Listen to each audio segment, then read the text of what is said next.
में एक जरासीम होता है एच पायला। मैं बड़ी दफ़ा लोगों को समझा चुका हूँ कि ज़िंदगी अजाब किए रखता है। मेरे साथ मुस्तफ़ा साहब हैं, गुजरांवाला से आए और ये बड़े ख्वार होते आए थे।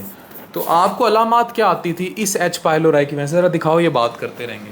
सर मैं जब खाना खा लेता था तो मुझसे बैठा भी नहीं जाता था, और अगर मैं लेट जाता था तो फिर भी मतलब मुझे ऐसे फील होता था कि मेरे मैदे में बहुत जलन हो रही है।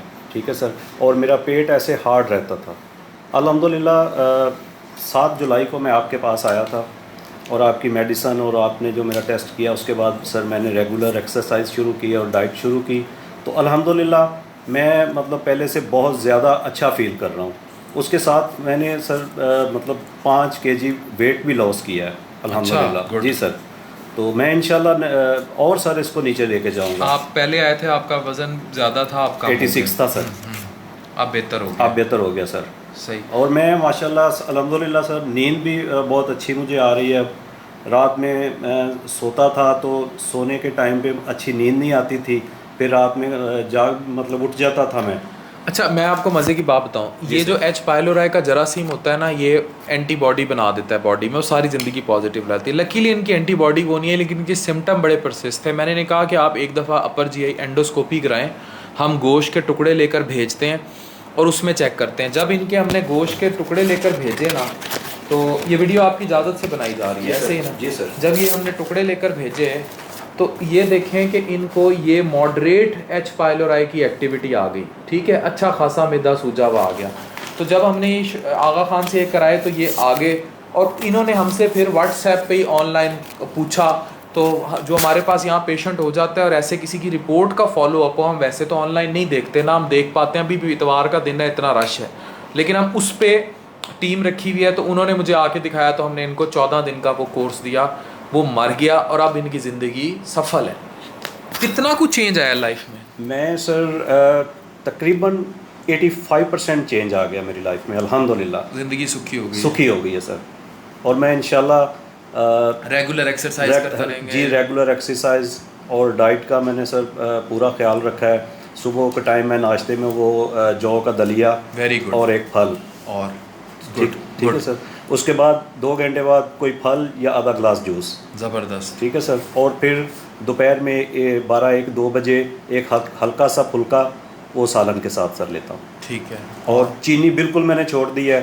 ठीक है सर। और कोल्ड ड्रिंक्स छोड़ दी। कोल्ड ड्रिंक, चाय और उसके अलावा ये नान वगैरह हर चीज़ सर मैंने छोड़ दी है। और रात को क्या लेते हैं खाने में? रात को भी सर मैं एक फुल्का लेता हूँ। सही है। ठीक है सर। और अगर के दूध का गिलास लूँ उसमें हल्का सा मैंगो डाल लूँ, लेकिन चीनी नहीं मैं डालता सर, और वो भी सही। बगैर मलाई के। सही। लो तो फैट। देखिए ना, लो फैट। ये देखिए ना, अपनी ज़िंदगी को चेंज करेंगे, ज़िंदगी आसान हो जाएगी। हमारी सारी लाइफ ही हमारी डाइट और गंदे डाइटरी पैटर्न्स के गिर्द घूमती है। अच्छा, यहाँ मैं आप लोगों को ना एक और चीज़ दिखाना चाहता हूँ, इसकी एक डिटेल वीडियो भी है। जैसे ये बायोप्सी की रिपोर्ट ले गए, रिपोर्ट लेके भेज देते हैं। अभी मैंने एक नया टेस्ट, रैपिड यूरीज टेस्ट है। ये जो रैपिड यूरीज टेस्ट होता है, ये क्या करता है, वही जो हम गोश्त के टुकड़े बायोप्सी के लिए भेजते हैं ना, उस गोश्त के टुकड़े को ना हम इस स्ट्रिप पे रखते हैं। ये 1 2 3, ये 1 2 3 हम इस स्ट्रिप पे रख देते हैं, और इस स्ट्रिप पे रखने के बाद ना हम इसे बंद कर देते हैं। इसे बंद करने के बाद हम यहाँ कलर चेंज देखते हैं। तो ये यूरीज के साथ रिएक्ट करके ना रेड कलर देता है, और ये वो चीज़ है जो ये पैदा करता है एच पायलोराई। ठीक है। तो असल में खून में इसका मुस्बत आ जाना डजेंट मीन कि आपको डेफिनेटली मैदे के अंदर ये मौजूद है। ये गंदा, और ये एक तादाद में नहीं होता, ये बिल्कुल बहुत ज़्यादा इस तरह होता है। तो इसका मतलब ये नहीं है कि खून में मौजूद है। इसके जो आइडियल टेस्ट हैं वो यही हैं, ये करके चेक किया जाए, उसको इधर रख के रैपिड यूरीज टेस्ट किया जाए, यूरिया ब्रेड टेस्ट किया जाए, वो भी बड़ी जल्दी मैं मुल्तान में अवेलेबल करने लगा हूँ इंशाल्लाह पहली बार। तो यूरिया ब्रेड टेस्ट किया जाए, सांस में इसको चेक किया जाए, वो काफ़ी महंगा उसका इक्विपमेंट आता है, उसकी मैं अवेलेबिलिटी कर रहा हूँ जनूबी पंजाब में। और या फिर उसको जो है पखाने में चेक किया जाए, एच पायलोराई स्टूल एंटीजन टेस्ट। तो अगर जो सबसे आसान है वो अपने पखाने में जाके एच पायलोराई स्टूल एंटीजन करा लें, जो मेरी वीडियो देख रहे हैं। ठीक है। और ये जो मैं हमने बातें कर दी, ये फ़ीस अल्लाह को दे दें। एच पायलोराई स्टूल एंटीजन कराएं, अगर वो पॉजिटिव आ जाता है, फिर आपने 10 से 14 दिन का एंटीबायोटिक का इसका ट्रिपल थेरेपी का कोर्स करना है। वो जो नहीं अफोर्ड कर सकता वो भी मेरे पास आए फ़ी सबीलिल्लाह, उसको भी हम फ्री ट्रीट करेंगे। तो इस तरह जो है आप अपनी ज़िंदगी को सफल करें। और डाइट को जो है सबसे इम्पॉर्टेंट, जो इन भाई ने अपनी डाइट में चेंजेस बताई हैं, इसके मरने से भी ज़्यादा, इस बैक्टीरिया के मरने से भी ज़्यादा जो इन्होंने डाइट को अपनी चेंज किया है ना। जी सर। तो एक भाई कराची से आए, आपको दिखाएं कैमरे पे कि ना दिखाएं? दिखा लें। इनके भी यही मसले हैं आपको, और इनका एच पाइलोराई भी पॉजिटिव आया है। आपको क्या क्या मसला होता है? मुझे सर मसला ये होता है कि मेरा बेसिकली कंस्ट्रक्शन का काम है, तो धूल मट्टी ये इन सारी चीज़ों से वास्ता पड़ता रहता है। मुझे हेपेटाइटिस सी रेकमेंड हुआ था, तो उसके बाद से जो है ना मेरी तबीयत में बड़ी बेचैनी रही, खाना हजम नहीं होता बिल्कुल भी, काम में दिलचस्पी नहीं रहती, नींद तो समझ लें कि हमसे कोसों दूर हो गई है। ठीक है। 2 घंटे 3 घंटे नींद आ जाए, बहुत देर खुराक हजम नहीं होती, बेचैनी सी रहती है। तो उसकी वजह से फिर जो है मैंने कहा डॉक्टर साहब को दिखा के फिर उनसे जो भी आपका ट्रीटमेंट होगा उसको फॉलोअप करेंगे तो इंशाल्लाह ताला कुछ बेहतरी रहेगी। तो कराची आपके भी यही अलामत थी? जी सर, बिल्कुल। यही अलामत? कराची से सफ़र करके आने का मकसद, आपसे मिलने का मकसद मेन यही था कि तबीयत में, वरना कराची में भी कोई कमी नहीं है, लेकिन वहाँ मसला सिर्फ ये होता है कि वहाँ चेकअप और चेक इन बैलेंस वो बहुत बुरा है। मैं डाव तक गया हूँ और मुझे जो है ना वो कोई समझ में नहीं आया। तो मैंने कहा चलो डॉक्टर साहब से मुलाकात करके तो फिर इंशाल्लाह ताला जो भी आप ट्रीटमेंट या जो भी फॉलोअप देंगे तो उसको इंशाल्लाह ताला फॉलो करेंगे इंशाल्लाह। आपके भी ये एंटीबॉडी पॉजिटिव आई है, अब वही खून में जो एंटीबॉडी जब बन जाती है। और याद रखें हेपेटाइटिस सी की, ये तो एच पाइलोराई की बात कर रहा था ना, हेपेटाइटिस सी की भी एंटीबॉडी पॉजिटिव आ जाना, एंटी HCV पॉजिटिव आ जाना डजेंट मीन कि आपको सी का ट्रीटमेंट दरकार है। आप हेपेटाइटिस सी का PCR कराएंगे, HCV RNA PCR qualitative, ideally quantitative, जो मिकदार भी मैयर करे। अगर वो मुस्बत आता है तो 3 से 6 महीने का उसका ट्रीटमेंट है। वो दवाइयाँ सरकारी तौर पर फ्री मिलती हैं, लेकिन वो ट्रीटमेंट 3 महीने का जो है वो 2500 रुपये का भी है। लेकिन जो सरकार में दवाइयाँ मिल रही हैं, फ्री मिल रही हैं, वो आ रही है डेक्लाटैसविर के साथ, सोफोस्फोविर। आपने वो खाई है? मैंने वो खाई है, लेकिन वो सरकारी नहीं मिलती। पंजाब में मिल रही है? सर पंजाब में मिलती है, लेकिन सिंध में बस इल्ला नहीं मिलती ना सर। मैंने 3 महीने खाई है ना। मैंने, आप समझ लीजिए कि कितने की लिया आपने?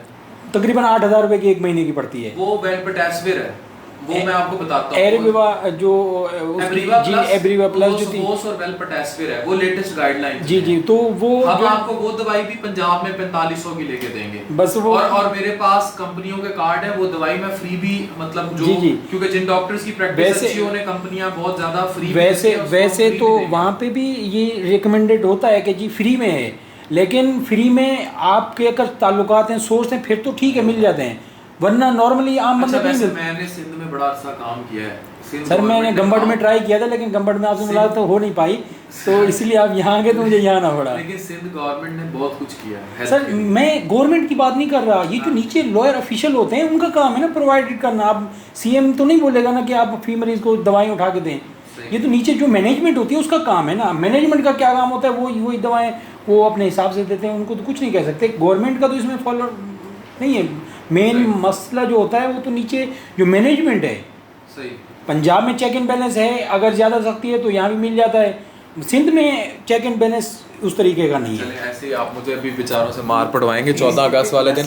भाई GA सिंध, मैंने सिंध के, मेरे पे बड़े एहसान है। मैंने वहाँ से ट्रांसप्लांट हेपेटोलॉजी की, लिवर ट्रांसप्लांट की फेलोशिप की है और मैं बड़ी रिस्पेक्ट करता हूँ। और मैं आज ये भी बताता चलूँ कि मेरे पास यहाँ जो सिंध से पेशेंट आता है ना, उसको अगर वो बहुत पुअर हो तो हम उससे फ़ीस नहीं लेते। अगर वो अफोर्डिंग हो, अपनी मर्ज़ी से, ज़ाहिर है वो करता है तो करे, अदरवाइज़।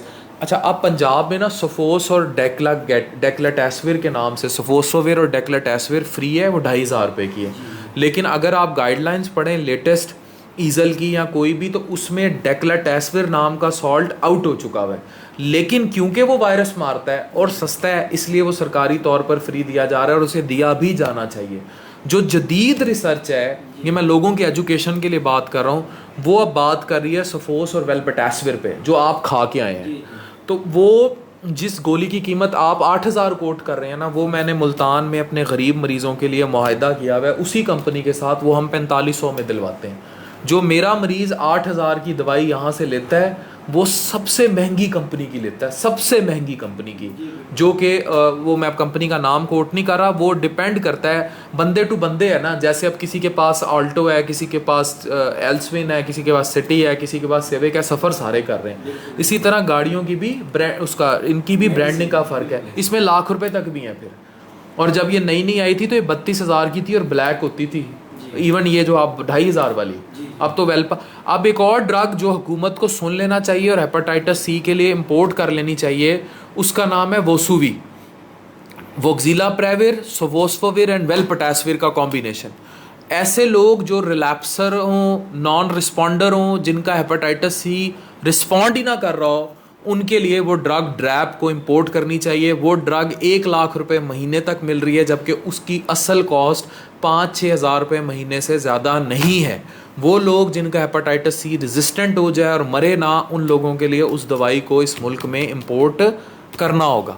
तो ये चीज़ बड़ी अहम है। कुछ कहना चाह रहे हैं? जी सर, मैं कहना चाह रहा हूँ, एक तो सर ये कहना चाह रहा हूँ कि शफा मिन जानब अल्लाह है, बिल्कुल ठीक है सर, लेकिन आपका मरीज़ के साथ सर रवैया, नहीं, बहुत मैं ये समझता हूँ कि मरीज़ मरने वाला हो ना तो वो इंशाल्लाह ज़िंदगी की तरफ चल पड़ेगा। नहीं, बहुत मैं डॉक्टर साहब का नाम नहीं लूँगा, गुजरांवाला में मैं सर दुबई में अच्छा भला सेटल था, तो सुबह मेरी फ़्लाइट थी तो मैं रात को चेकअप करवाने के लिए गया हूँ।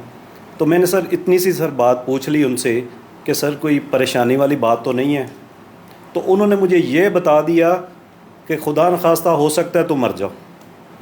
मैं सर वही टेंशन लेके दुबई गया हूँ, मैं 4 से 5 दिन वहाँ रुक सका हूँ। मेरे जहन में ये बात बैठ गई है कि मैंने मरना है तो घर वालों में जाके मरूँ। मैंने वहाँ पे अपने पैसे छोड़े, कंपनी में वीज़ा रिज़ाइन नहीं किया, हर चीज़ छोड़ के आ गया। सही। अच्छा मैं आपको बताऊँ, और तब से मैं सर ऐसे ही फारग बैठ रहा हूँ। नहीं आप काम करें अब तो आप अब मैं ये सर आपसे पूछना चाह रहा हूँ कि अगर मैं वापस दुबई चला जाऊँ, 100 दफ़ा चले जाएं, आपको कुछ भी नहीं है। ठीक है सर, आप 200 दफ़ा चले जाएं, ये तो कुछ भी नहीं है। ये एच पाइलोर है तो बड़ा कि आपका क्या ख्याल है? अरबियों को नहीं है, अरबियों को नहीं। फैटी लीवर का मुझे देखें आपको जो फैटी लिवर है ना, बड़ा माइल्ड सब, मैं लोगों को यही बताता हूँ। देखें फैटी लिवर क्या होता है, इधर आ जाएं। फैटी लिवर जो पेट के ऊपर चर्बी आती है ना, जैसे इनके पेट पे थी, ये देखें, करें फोकस, ये इन्होंने कम कर लिया अब, ठीक है। यही चर्बी, कभी आपने जानवर ज़िबा किया है, कभी आप जानवर ज़िबा करें ना तो आपको अक्सर बोटियों में वो चर्बी नज़र आती है वाइट वाइट, वही फ़ैट होती है, कोई नई फ़ैट तो है नहीं। तो ये वाली फ़ैट होती है, ये देखें, ये फ़ैट होती है, ये वो फैटी लिवर के ऊपर फ़ैट आती है, ठीक है। ये आम लिवर होता है, स्मूथ लिवर होता है। इसी तरह जब अगर आप बकरे की बोटियाँ देखें तो उसके ऊपर वो जो कसाई उतार के अलग कर रहा होता है, और जो रिश्तेदार आपको बुरे लगते हैं या जो आपको बाज़-औक़ात गरीबों के लिफाफों में ये ऊपर वाली तह जो ज़्यादा चली जाती है, वो फैट होती है, ठीक है। तो ये फैटी लिवर होता है। The day charbi is gone from your pet, the day charbi will gone from your liver. अब ये डैमेज उसी तरह करती है जैसे अल्कोहल करता है। अगर आपको एक इसको हम कहते हैं फैटी लिवर डिजीज़ है ना, ये non alcoholic fatty liver disease है, जो अगर डिस्टर्ब करने लग जाए एंजाइम्स को, या चीज़ें ख़राब करने लग जाए, या फाइब्रोसिस स्टार्ट कर दे, तो हम उसे या हेपेटाइटिस बहुत बुरा शुरू कर दे, उसको हम कह देते हैं नैश, नॉन अल्कोहलिक स्टीटोहेपेटाइटिस। ये वही काम करता है जो वायरल हेपेटाइटिस करता है, या फिर ये वही काम करता है जो शराब करती है, ठीक है। It acts like alcohol for your liver, और वो होता है अल्कोहलिक फैटी लिवर डिजीज़ या अल्कोहलिक रिलेटेड लिवर डिजीज़ या अल्कोहलिक लिवर डिजीज़।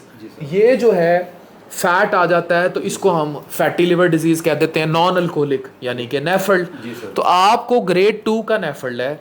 अगर इसमें हम फाइब्रोस्कैन या शेयर वेव करके फाइब्रोसिस को मैयर कर लेते होते हैं, अगर वो फाइब्रोसिस F2 पे फिर रही है या लोअर F3 पे, अर्ली F3 पे, वो वापस हो जाएगी जैसे ही फैट जाएगा।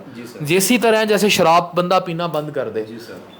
मैं फिर बार बार कहता हूँ कि फैटी लिवर के मरीज़ों का वाहिद इलाज कोई दवाई नहीं है, डाइट और एक्सरसाइज है। या नेचुरल चीज़ें हैं। फॉर एग्जांपल ये मैं ब्रांड इंडोर्समेंट नहीं करता, मैं अभी खुद भी खाता हूँ, मैं आज भूल गया हूँ। ये मैं मोरिंगा खुद इस्तेमाल करता हूँ और ये मैंने रखी भी यहाँ साइड पे इसलिए हुई है मैंने क्योंकि मोरिंगा पाउडर से मंगवाया हुआ है, जो पाउडर ले लें, टैबलेट ले लें। बसरा साहब के साथ हाँ। आपने वीडियो की थी ना, हाँ, हाँ। तो उस वक्त फिर मैंने वो विरसा से मोरिंगा जो पाउडर है ना सर, हाँ, वो मैंने मंगवाया हुआ है। तो पाउडर ले लें, कैप्सूल ले लें। मैं वैसे कैप्सूल ले लेता होता हूँ, पाउडर ले लें। जी सर। आम स्वांजना जो गरीब लोग हैं वो स्वांजना घर में उगा के खा लें। जी जी। लेकिन ये है कि ये खाएं, और मुझसे लोग मिकदार पूछते हैं, मैं तो 2 सुबह 2 शाम ये खा जाता हूँ कैप्सूल। तो उसके अलावा चिया सीड्स हैं, उनका इस्तेमाल करें, रेगुलर एक्सरसाइज करें, जी ठीक। और रोटी जब भी खाएं फैटी लिवर के डिस्क साइज रोटी लें। अब कहते हैं जिससे पेट नहीं भरता, पेट भरता है अगर आप ढेर सारा साथ सैलेड ले लें हाँ जी। और ढेर सारी साथ आप अपने बाकी चीज़ें कर लें, और लो फैट मिल्क की दही इस्तेमाल करें, साथ में बाहर रायता ले लें। हाँ बाहर के खाने तक कर जी, दें बिल्कुल तो पेट सर। भर जाता है। जी बिल्कुल तो सर। इसलिए ये है, हम लोग क्या करते हैं कि हम लोग खाते जाते हैं, ऊपर से हम कार्बोनेटेड ड्रिंक पीते जाते हैं बोतल। जी बिल्कुल सर। वो क्या काम करती है, वो उस खाने को गला के और जगह बनाती जाती है, आपको डिकार आते जाते हैं, आपको थोड़ी देर बाद फिर भूख लग जाती है। जी ऐसे ही है। मुझे भी एक गंदी आदत थी, मैं डाइट बोतल बहुत ज़्यादा पीता था, अच्छी थी या गंदी थी मुझे भी खाना हजम नहीं होता था, ठीक ऐसे है। ही सर। तो जिन दिनों में डाइट ज़्यादा पी रहा होता हूँ मेरा वेट बढ़ना शुरू हो जाता है, क्योंकि वो जगह बना रही होती है एक्स्ट्रा खाने के जी लिए। बिल्कुल ऐसे ही सर। तो आपको ये सारे, जब तक आप अपनी लाइफ चेंज नहीं करेंगे कुछ चेंज जी सर अल्हम्दुलिल्लाह मैंने तो चेंज कर दिया। मैंने आप तो भी अब अल्हम्दुलिल्लाह- चेंज करें अपनी। मैं- इंशाल्लाह। हाँ। सही है। मेरा भाई लाइफ चेंज कर दो, इंशाल्लाह आप तो देखना हाँ, फिट हो जाएंगे। चेंज करेंगे। वजन तो मेरा डॉक्टर साहब तकरीबन 3 किलो के करीब कम हुआ है 5-6 सही महीने में। है, सही है। तो लेकिन अभी भी 76 है। मैं 7 जुलाई को आया था और आज मैंने मतलब अब तक मैंने 5 किलो वेट लॉस किया। नहीं मैंने जब मार्च में, और लोगों को मैं कहूँगा अपना BMI निकाला करें, वेट प्लस हाइट का स्केयर। और ये BMI ना कोशिश करें पाकिस्तानी कम से कम 27 से, आइडियली 25 से नीचे, लेकिन कम से कम 27 से नीचे रखें तो आप बड़े ठीक रहेंगे। बहुत शुक्रिया आप दोनों भाई। Thank you sir. Thank you very much. Doctor Afan Kaiser with Mohammad Afzal sahab वो और मुस्तफ़ा साहब गुजरावाला से।